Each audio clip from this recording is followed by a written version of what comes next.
and Father Victor Potapov is the priest.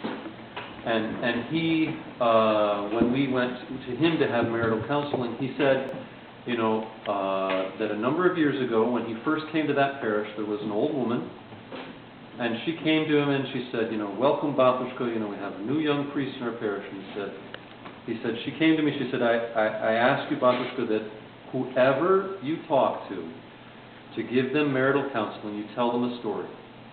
She said, my husband and I had an argument. And it was a really bad argument. And we didn't make up before we went to sleep that night. And he died that night.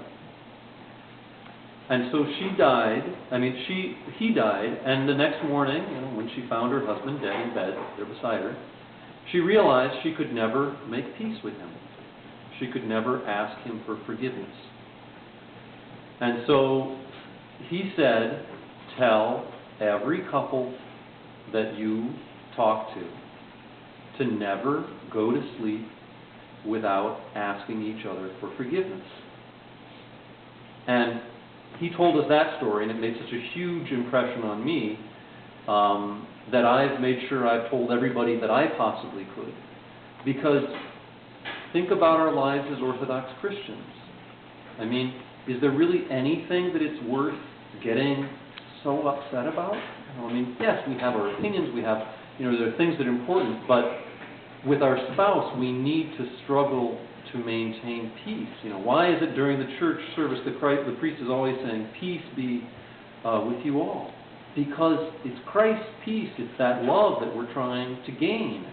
And if with the person who's closest to us, we can't begin to get there, how are we ever going to be at peace with God?